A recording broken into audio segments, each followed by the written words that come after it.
ठीक है, हम जो बात कर रहे थे तो प्लेन मिरर की बातें हो चुकी थी, अब बात करते हैं सर्कल की। देखिए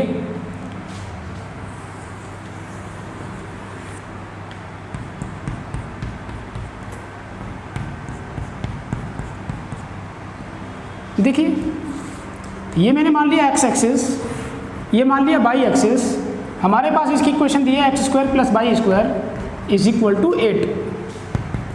और मैंने क्या किया कि एक रे को डाला इस एक्स एक्सिस के पैरेलल और इसके कोऑर्डिनेट जहाँ पर ये टकरा रही है उसके कोऑर्डिनेट है -2,2।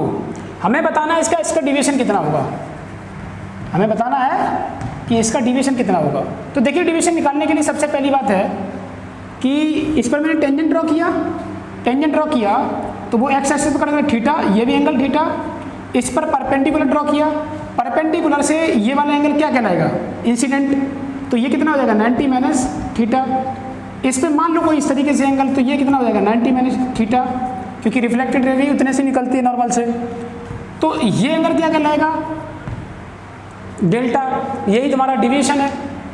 तो क्या ये पूरा का पूरा एंगल 180 डिग्री है, बिल्कुल है। तो हमने क्या किया, हमने देखा तो क्या माने 90 minus theta plus 90 minus theta plus delta is equal to 180 degree, ये इससे कट गया, हमारे पास डेल्टा इज इक्वल टू आया 2 थीटा। ठीक है, तो अब अगर हम थीटा निकालना है तो हमारे पास ये चीज़ सॉल्व हो जाएगी। तो देखिए वहाँ पर देखिए क्या दिया है हमें, हमारे पास इक्वेशन दी है x square plus y square is equal to 8, तो जो कि क्या आने वाला है 2x plus 2y d by d x is equal to 0। तो हमारे पास हो जाएगा -4, यही जो कोऑर्डिनेट है इसको मैंने डाला, -2,2 को यहाँ डालते हैं, ये 4, ये d by d x is equal to 0। तो ये कितना हुआ, हमारे पास हुआ d by d x is equal to 1, जो कि वैल्यू ये कितनी हो गई tan थीटा के बराबर। और अगर ये थीटा किस एंगल पर ये 1 होता है तो आंसर है 45 डिग्री, ये तो सभी को पता होगा। ठीक है, अब मुझे ये बताइए हम दो तरीके से, या तो ये वाला एंगल अगर 45 है तो ये भी 45, ये 45 है तो 90 माइनस 45 45, ये भी हो गया, ये भी 45, ये 45, ये 45 तो 90, तो ये बचा कितना है, ये 90। तो आप चाहते हैं ऐसे बोल दो, या तो डायरेक्ट 45 को 2 से मल्टीप्लाई कर दो, तब भी हमारा क्या आएगा, delta is equal to 90 degree. समझ आ रही है, इस तरीके से हम डिविएशन निकाल सकते हैं। तो ये सर्कल वाला क्वेश्चन हो गया, फटाफट नोट करिए, हम आगे आपको बताते हैं पैराबोला के लिए। नोट करिए, देखिए अगर हम यहाँ से बात करें तो हमारे पास ये मान लो कि पैराबोला दिया है, ये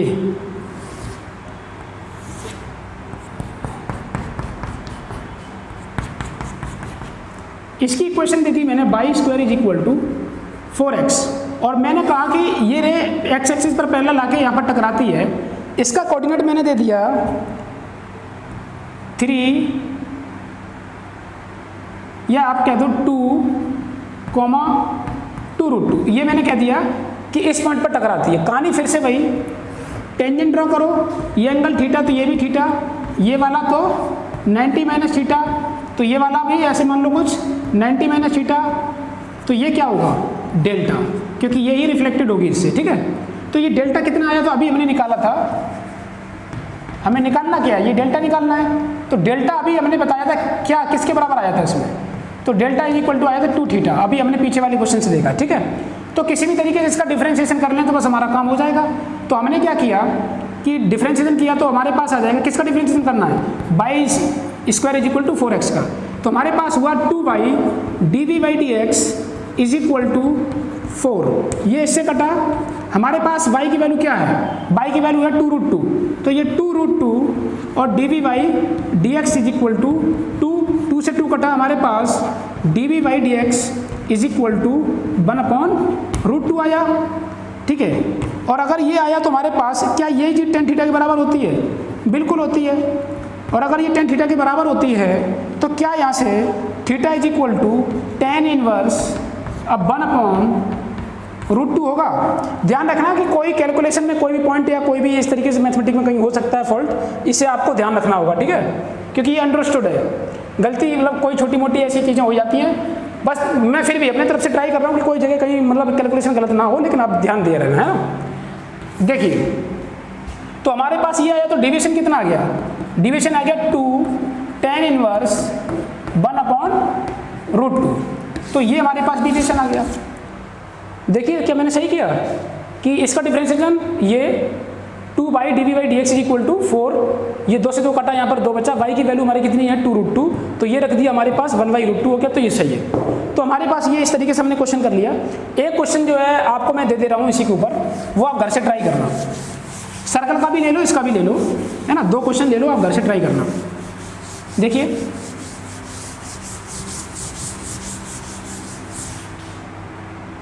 एक सर्कल का ले लो, वो भी घर से ट्राई करो। जैसे कि ये कोऑर्डिनेट दे दिए मैंने 0,0, ये एक्स एक्सिस, ये वाई एक्सिस, और मैंने ये कहा कि ये इधर से आई। इस सर्कल की इक्वेशन दी है x² + y² = 25, कोऑर्डिनेट दिए हैं 3,4, ठीक है, और ये एक्सिस के पैरेलल है। ध्यान रखना कि ये जो रे जो गिराते हैं, इंसिडेंट रे मतलब डालते हैं, वो रे हमारी किसी भी क्वाड्रेंट में हो सकती है, इसमें भी हो सकती है, इधर से भी डाल सकते हैं हम, इधर से भी डाल सकते हैं, इधर से भी, कुछ भी डाल, कहीं भी डाल सकते हैं, बस कोऑर्डिनेट इसके चेंज होंगे, ठीक है। तो इसमें कोई बड़ी चीज़ नहीं है, हमें डिवीजन बताना है इसके लिए। तो नोट करो ये क्वेश्चन, ठीक है, डिवीजन बताना है, इस चीज़ के लिए आप नोट कर लीजिए इसे। चलिए आगे देखिए, अगर मैं एक पैराबोला के लिए देखें, वो भी क्वेश्चन आप घर से ट्राई करना। देखिए हमने क्या किया, ये हमने दे दिया आपको एक्स एक्सिस, ये वाई एक्सिस, ये हमारे पास क्या है, ये एक पैराबोला है जिसकी एक्सप्रेशन दे दी मैंने y² = 3x, और मैंने कहा कि ये यहाँ पर टकराती है, जो कि इसकी वैल्यू मैंने दे दी। आप इसको ले लो,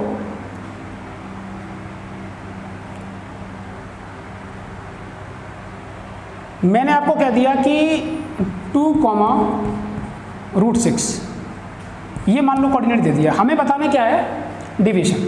तो आप इसके लिए भी हमें डिवीजन बताइए, कोई दिक्कत नहीं है, नॉर्मल क्वेश्चन है, आप इसे नोट करिए और सॉल्व करना।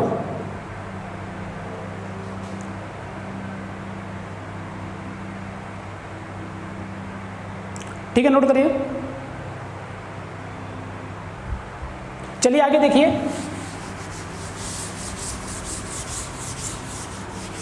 फिर मैंने क्या किया, अब सर्कल मतलब सर्कल हो गया, पैराबोला हो गया, अब इलिप्स देखिए। तो हमने क्या किया, एक इलिप्स ली, ये वाई एक्सिस, ये एक्स एक्सिस,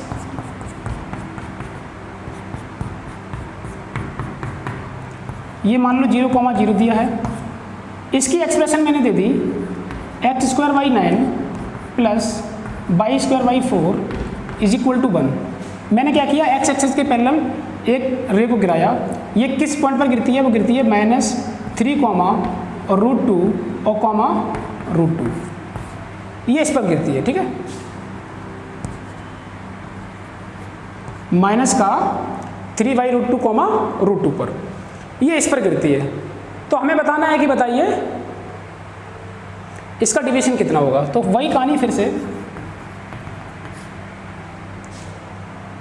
अब देखिए इस पर एक बार डाल के देखिए कि कितना हो जाएगा, माइनस का सेटिस्फाई कर रही कि नहीं कर रही, ये पता चलना चाहिए कि ये कोऑर्डिनेट हमारा इस सर्कल पर मतलब इलिप्स पर है। तो ये हो जाएगा 9/2, तो हो जाएगा 1/2 प्लस ये भी हो जाएगा कितना 1/2, 4, हाँ ठीक है। तो देखिए यहाँ पर अगर मैं बात करें तो यहाँ पर क्या होगा, मैं फिर से कह रहा हूँ कि जो हम ये यहाँ पर ये क्वेश्चन कर रहे हैं और जो ये रे गिरा रहे हैं वो किसी भी क्वाड्रेंट में गिर सकती है, इस चीज़ को ध्यान रखना। जरूरी नहीं है कि सेकंड क्वाड्रेंट में, मेरा हाथ सेट है इसलिए मैं ऐसे कर देता हूँ, मैं उधर से करूँगा, किधर से भी कर सकते हैं, ठीक है, इतना तो आपको पता ही होगा, ठीक है। अब देखिए अगर मैं यहाँ पर बात करें तो यहाँ पर क्या होगा, देखिए मैं वहाँ से एलसीएम लेता हूँ तो हमारे पास होगा वही कहानी फिर से वही कि अगर ये थीटा है तो ये भी थीटा होगा, और वही हमारे पास ये 90 - थीटा है, ये भी 90 - थीटा है, तो ये कितना होगा डेल्टा। तो डेल्टा ये कितना आया था पीछे वाले दोनों क्वेश्चनों से 2 थीटा। अब देखिए वहाँ से लिखता हूँ तो वहाँ से हो जाएगा 4x² plus 9/² is equal to 36। ध्यान रखना मैथमेटिक्स की कोई भी अप्रोच, मतलब मैथमेटिक्स की कोई गलती हो सकती है, लेकिन हमारा यहाँ पर टास्क क्या है, फिजिक्स सीखना। इस अप्रोच पर क्वेश्चन बने जा सकते हैं, ये मेरा मैंने यहाँ पर टारगेट है आपको सिखाने का, ठीक है ना। मैथमेटिक्स का बाई चांस कभी कोई अगर गलती होती है तो आप समझ लेना। देखिए तो यहाँ पर क्या हो जाएगा, 8x plus 18/dv/dx is equal to 0। देखिए यहाँ पर मैंने क्या लिखा, यहाँ पर देखिए वैल्यू रखी है, तो हो जाएगा तुम्हारा 24/√2 प्लस 18√2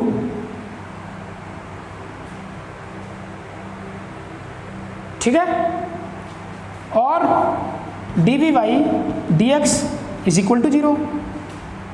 6 कॉमन ले लिया, 6 कॉमन लेने से आप एक काम करो, यहाँ पर क्या कर सकते हो, इसको हम लिख सकते हैं √2 से √2 काटो तो 12√2 ठीक है, और प्लस का 18√2 dv/dx इज इक्वल टू 0। हमने क्या किया, यहाँ पर 6√2 कॉमन ले लिया, तो 6√2 कॉमन ले लेंगे तो यहाँ से बचेगा 2 प्लस 3 और ये हो जाएगा dv/dx इज इक्वल टू 0। यहाँ से देखिए मैं ठीक कर रहा हूँ ना,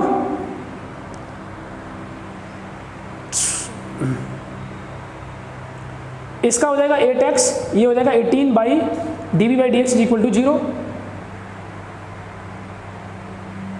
ठीक है।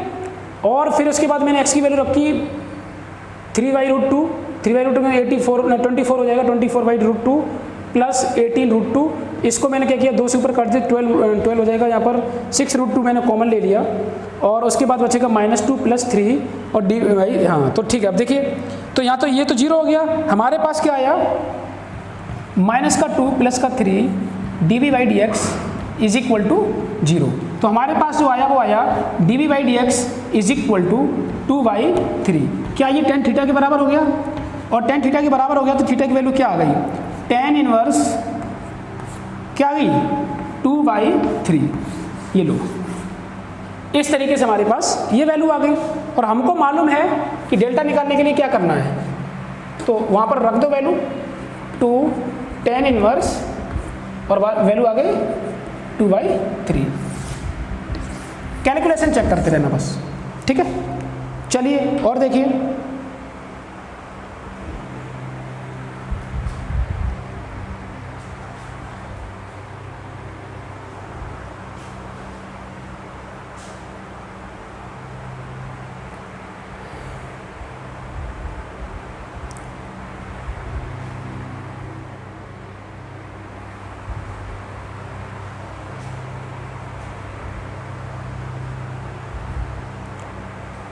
देखिए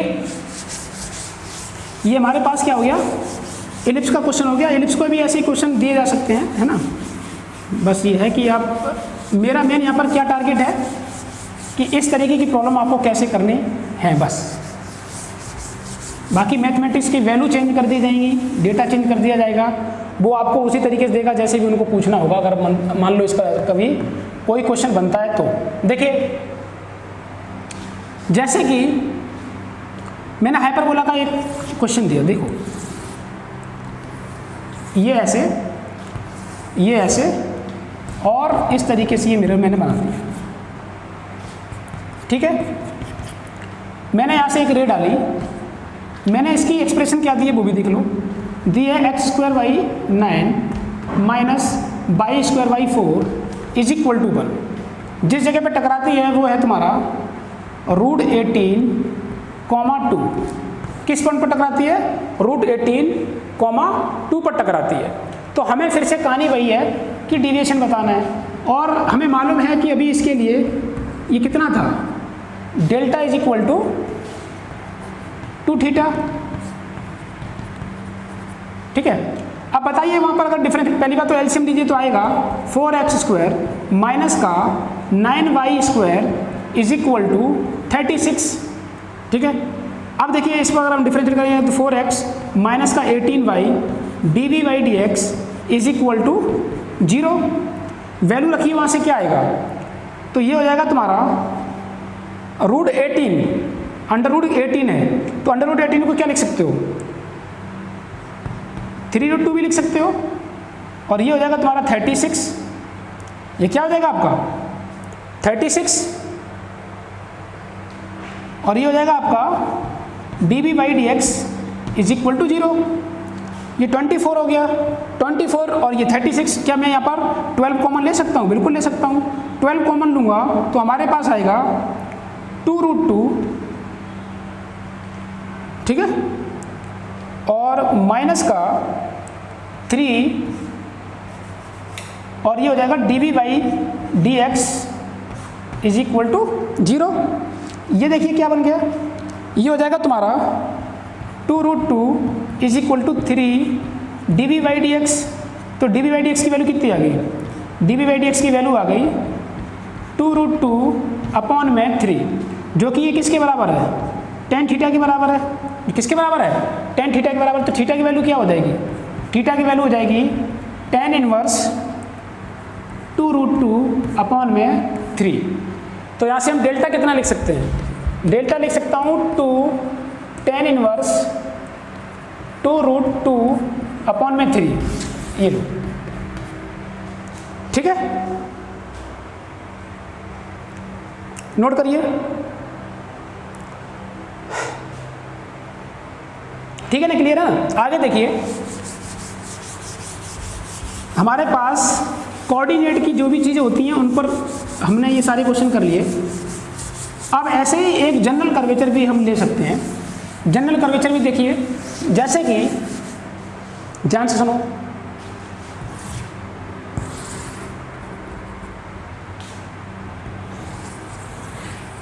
ठीक है। मैंने क्या किया, इसको एक सर्कल कंसीडर किया, ये मिरर है हमारा, इस मिरर पर हमने क्या किया, मैंने क्या किया, ये जो कर्वेचर है इसको एक्सटेंड किया, तो एक हमारे पास एक कर्वेचर बना जो कि सर्कल है। उस सर्कल का जो कर्वेचर है, इस सर्कल का सेंटर है वो हमारा ओरिजिन है, ठीक है। और ये जो जनरल कर्वेचर है इसका फंक्शन जो है वो क्या है भाई, किसका फंक्शन है, x का फंक्शन है, जो कि मैंने दे दिया x² + 2x और +5। ध्यान से सुनना, ये मैंने इस जनरल कर्वेचर का फंक्शन दे दिया। मैंने कहा कि एक रे जो है वो x एक्सिस के पैरेलल आ रही है और इस पर टकराती है, और वो टकराने वाला पॉइंट है -½ 7/2, इस पॉइंट पर टकराती है इस जनरल कर्वेचर पर। तो कहानी फिर से वही है कि नेट मतलब डिवीजन इसका कितना होगा, नेट तो खैर है नहीं, एक ही बार यहाँ पर रिफ्लेक्शन होना है, तो कितना डिवीजन होगा। तो वही चीज़ फिर से टेंजेंट ड्रॉ करो, ये थीटा तो ये भी थीटा, वही कहनी हमारे पास यहाँ पर जो डेल्टा आने वाला है वो क्या है, वो 2 थीटा के बराबर आने वाला है। अब देखिए यहाँ पर पहली बात तो ये है कि इसकी इस सर्कल की इक्वेशन क्या होगी, तो हमारे पास हो जाएगी x² + y² is equal to r। हमें इसका मालूम नहीं, r हमको मालूम नहीं, तो ये r², हालांकि डिवीजन के लिए r की कोई ज़रूरत नहीं है, लेकिन हम r भी चाहते हैं। हमारा क्वेश्चन क्या है और साथ में कि इस r भी फाइंड करो इसका, ठीक है। तो देखिए r फाइंड करने के लिए हमें मालूम है कि r फाइंड करने के लिए एक फॉर्मूला होता है 1 + dv/dx का होल स्क्वायर की होल पावर 3/2/d²/dx², ठीक है। इसका मतलब हमें ये 2 चीज़ें चाहिए, तो हम पहले इसको एक बार डिफरेंशिएट करते हैं। एक बार डिफरेंशिएट करने से हमारे पास आएगा dy/dx is equal to 2x + 2। एक बार और डिफरेंशिएशन करेंगे तो क्या आएगा, d²/dx² इज इक्वल टू 2। बताइए x की वैल्यू क्या है, हाफ, तो अगर मैं हाफ रखूंगा माइनस का तो ये हो जाएगा -1 + 2, जो की वैल्यू हो जाएगी 1। तो हमारे पास दोनों वैल्यू आ गई। हम रखते हैं, देखिए r इज इक्वल टू 1 + 1, और 1 का स्क्वायर कर दोगे तो 1 ही रहना है, तो इसकी पावर क्या है 3/2/2। तो ये हो गया 2 की पावर 3/2/2। तो तुम्हें मालूम होना चाहिए 2 की पावर 3/2 का मतलब हो गया 2√2/2। तो ये कट गया, हमारे पास r कितना आया, r आया √2। इसका मतलब सर्कल की इक्वेशन क्या बन गई, सर्कल की इक्वेशन बन गई x² + y² is equal to 2। ये सर्कल की इक्वेशन है, ठीक है। तो रेडियस तो आ गई, रेडियस तो आ गई। देखिए आगे देखिए हमें कैसे करना है, इतना नोट करिए फिर आगे देखते हैं। इतना नोट करो,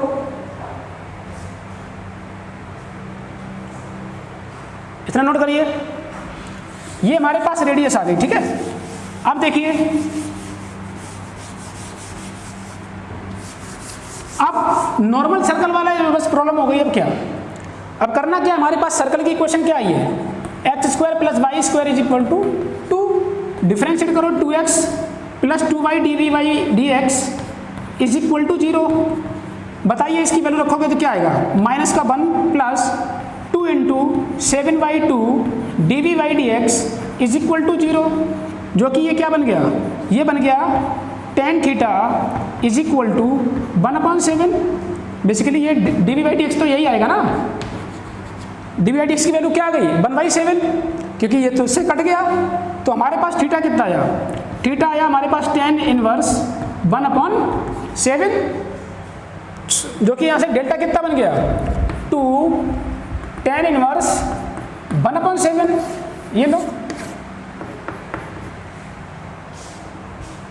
ठीक है। अरे बात क्लियर है ना। तो ऐसे भी क्वेश्चन पूछे जा सकते हैं, ध्यान से सुनना जो मैं कह रहा हूं। जरूरी नहीं है कि जो आपको किताबों में मिलता है, किताबों में क्या मिलता है, किताब में मिलता है कि सिर्फ हमारे पास जो है प्लेन मिरर रहते हैं, 2 प्लेन मिरर दे दिया और बताइए उसका नेट डिवीजन। जैसे कि मैंने जैसे क्या कह रहा हूं, ध्यान सुनो, ये कोई जरूरी नहीं है कि प्लेन मिरर के लिए डिवीजन पूछा जाए, किसी भी फंक्शन के लिए डिवीजन पूछा जा सकता है। ध्यान से सुनना जो मैं अब कह रहा हूं, किसी भी मिरर के लिए डिवीजन पूछा जा सकता है। क्या ये बताइए, हमने क्या क्या लिया, स्ट्रेट लाइन वाला मिरर लिया, हमने सर्कल वाला एक मिरर लिया, हमने पैराबोला वाला एक मिरर लिया, एक हमने एलिप्स लिया, एक हाइपरबोला लिया, जनरल कर्वेचर लिया। क्या यही पॉसिबिलिटी है भाई साहब? मैथमेटिक्स का कोई भी फंक्शन, जो भी मैथमेटिक्स का फंक्शन हो सकता है, वो सारा का सारा यहाँ पर मिरर हो सकता है। जैसे कि मैंने क्या कहा, ध्यान सुनना, जैसे मैंने कहा ये एक्स एक्सिस, ये वाई एक्सिस, और यहाँ पर मैंने एक वाई इक्वल टू ये कोई फंक्शन दे दिया, ठीक है, ये मैंने कोई मतलब ऐसे फंक्शन दे दिया, ये लॉग फंक्शन है, और मैंने कह दिया ये मिरर है, कोई रे एक्स एक्सिस के पैरेलल आई और वो यहाँ टकराई।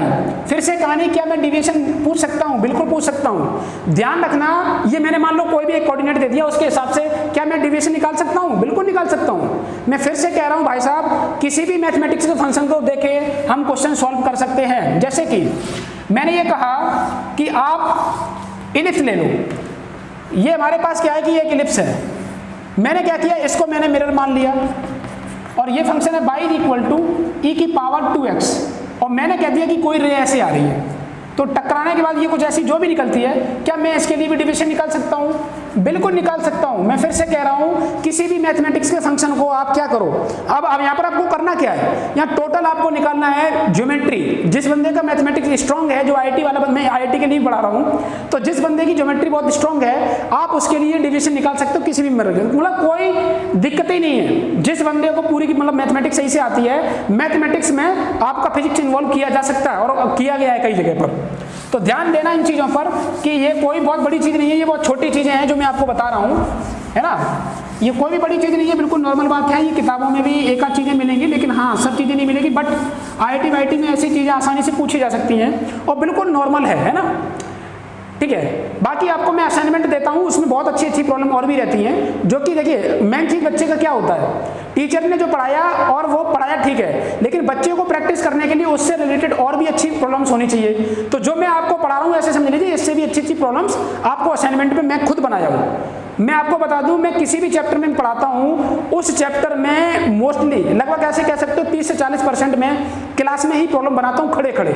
लेकिन मैं यहाँ पर खड़े खड़े क्वेश्चन क्यों नहीं बना रहा हूं, बहुत ज़्यादा रीजन कि मान लो मेरे से कोई डाटा गलत, मतलब क्योंकि क्वेश्चन कोई भी बंदा बनाता है तो 100% 1 मिनट के अंदर सारी क्वेश्चन में सब चीज़ें संभव नहीं है, हर एक क्वेश्चन में सही होना। मान लो मैंने, क्योंकि इतना ज़्यादा टाइम लेना ही नहीं है यहाँ पर क्वेश्चन बनाने के लिए, है ना, तो यहाँ पर मैं अगर क्वेश्चन बनाऊँ तो बहुत जल्दी बनाना पड़ेगा, 1 मिनट के अंदर बनाना पड़ेगा। साथ में उस 1 मिनट में हर एक क्वेश्चन जो भी बनाया जाएगा, तो जरूरी नहीं है कि हर एक क्वेश्चन का डेटा मतलब सही हो जाए, समझ आ रही ना। लेकिन मैं क्लास में 30 से 40% हर एक चैप्टर में क्वेश्चन खड़े होकर बनाता हूँ। हाँ, कोई डेटा गलत होता है, बच्चा कह देता है कि सर वो डेटा गलत, देखिए सर एक बार चेक कर लीजिए, तो मैं फिर चेक करता हूँ, हाँ ठीक है डेटा चेंज कर लूँ, वो अपने हिसाब से। क्योंकि हमको यहाँ पर सीखना क्या है कि अगर किसी भी चैप्टर को पढ़ रहे हो, उससे कैसे लिंक करके किसी भी चैप्टर से किया जा सकता है। ये तो खड़े होके ही वहाँ पर डायरेक्ट बुद्धि में आ रहा है, हमने ऑप्टिक्स को मैकेनिक्स से जोड़ दिया, हमने इलेक्ट्रो से जोड़ दिया, मैंने इसी चीज़ को मैंने किस में जोड़ दिया, मॉडर्न फिजिक्स से जोड़ दिया, हीट से जोड़ दिया, आप किसी से भी जोड़ दो, और सारी भी चीज़ें जो यहाँ पर जुड़ सकती हैं। लेकिन वही बात है, अभी शुरुआत है ऑप्टिक्स की, मैं बहुत ज़्यादा नहीं, लेकिन अभी आपको देखेगा आगे धीरे धीरे जैसे लोगे, मैं आपको लगभग हर चैप्टर से कनेक्ट करके दिखाऊंगा ऑप्टिक्स को, पूरी की पूरी फिजिक्स से, है ना। चीज़ें अभी आप इतना समझ लीजिए कि बिल्कुल बेसिक चीज़ें हैं। अभी आगे देखिए, कोई भी फंक्शन हो सकता है। अब मैं ये कह रहा हूँ कि अभी तक हमने क्या पढ़ा था, जैसे कि मान लो हमारे पास ये मिरर है, तो ये मिरर हमने कैसे लिए थे, दो मिरर, दोनों प्लेन मिरर लिए थे। मैंने क्या कहा था कि मान लो कोई ये आई एंगल पर कोई रे गिर रही है, तो बताइए दो रिफ्लेक्शन के बाद इसका नेट डिवीजन क्या होगा, क्या हमने ये फाइंड किया था। लेकिन हमने यहाँ पर गौर करिए कि दोनों के दोनों मिरर कैसे लिए थे, प्लेन। क्या जरूरी है कि हमें दोनों मिरर जो है प्लेन ही लेने पड़े? मिरर तो कुछ भी हो सकता है भाई साहब। देखिए कैसे, मैंने क्या कहा, उसी सर्कल को लो आप जो मैंने अभी पीछे दिया था। ये सर्कल की इक्वेशन मैंने क्या दी थी, ये सर्कल की इक्वेशन मैंने दी थी x² + y² = 8। और मैंने ये कहा था कि जो रे टकरा रही है वो कितने पर टकरा रही है, -2,2 पर। ध्यान से सुनना, ठीक है। अब देखिए, तो अभी हमें मालूम है कि इसका जो डिवीजन निकाला था कितना आया था, 90 डिग्री, 90 आया था ना, हाँ 90 डिग्री आया था इसका डिवीजन। मैंने ये कहा कि जब ये 90 डिग्री पे ये रे आई, तो रे इस वाले प्लेन मिरर पर टकराई, इसका परपेंडिकुलर ये है। मैंने कह दिया ये 22.5 डिग्री है। कितना है, 22.5 डिग्री। तो बताइए नेट डिवीजन क्या होगा। तो कोई दिक्कत नहीं है भाई साहब, पहले आप दोनों प्लेन मिरर ले रहे थे, अब आपने क्या किया, एक सर्कल और एक प्लेन ले लिया, तो इसमें कौन सी बड़ी बात है, ये भी हमने नॉर्मल बात है, ठीक है। देखिए अब यहां पर करना क्या है कि ये जितने एंगल से आई उतने एंगल से बाहर निकल जाएगी, तो ये भी क्या होगा 22.5 डिग्री पर। 22.5 डिग्री का मतलब टोटल 45 डिग्री हो गया। और ये जो डेविएशन है वो कैसा होगा, ये एंटी क्लॉकवाइज, ये Δ2 ले लिया। ये भी कैसा है, एंटी क्लॉकवाइज, ये Δ1 ले लिया। तो ये भी तुम्हारा एंटी क्लॉकवाइज घूम रहा है, ये भी एंटी क्लॉकवाइज घूम रहा है। तो हमारे पास जो नेट डिवीजन आने वाला है वो दोनों क्या ऐड होंगे, हाँ। तो आंसर है कि बिल्कुल ये ऐड होंगे, दोनों का एक ही डायरेक्शन है, एंटी क्लॉकवाइज। तो Δ1 कितना है, 90 डिग्री। Δ2 कितना है, ये हो जाएगा तुम्हारा 1 से 80 में से 45 घटा दो, 1 से 80 में से 45 घटा दो, कितना बचेगा, 1 से 35। तो 90 + 1 से 35, तो टोटल कितना आया, 225 डिग्री एंटी क्लॉकवाइज। ये नेट डिवीजन आ गया। और अगर आप क्लॉकवाइज बोलोगे तो कितना हो जाएगा, 3 से 60 में से घटा दो, तो 3 से 60 में से घटाने से क्या बन जाएगा, ये 1 से 35 डिग्री क्लॉकवाइज। अरे कितना बन गया, 1 से 35 डिग्री क्लॉकवाइज, ये लो, ठीक है। और देखिए, नोट करिए, देखिए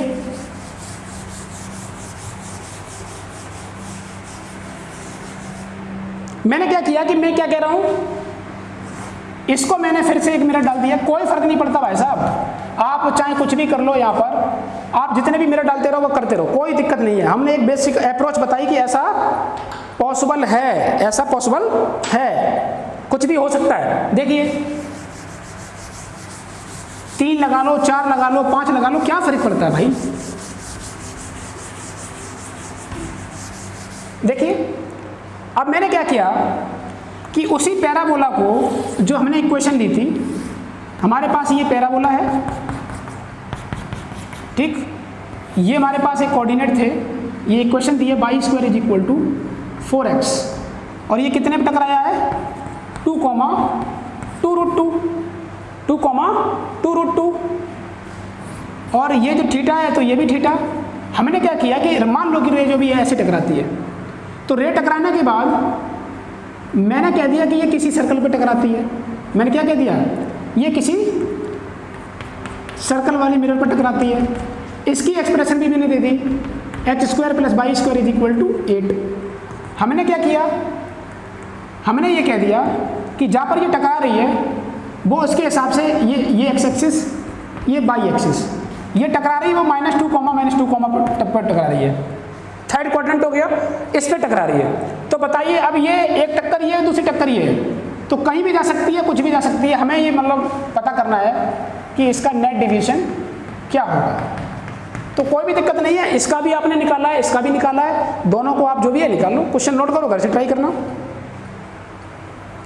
देखिए अब ये बताइए, क्या मैं यहाँ पर इसी में कोई मिरर और लगा सकता हूँ? बिल्कुल लगा सकता हूँ। मान लो कोई भी इसी एंगल पर कह दो कि 12.5 डिग्री पर ये टकराती है। अब नेट बता दो, इसमें कोई दिक्कत नहीं है, नोट करिए, ये भी नोट करो।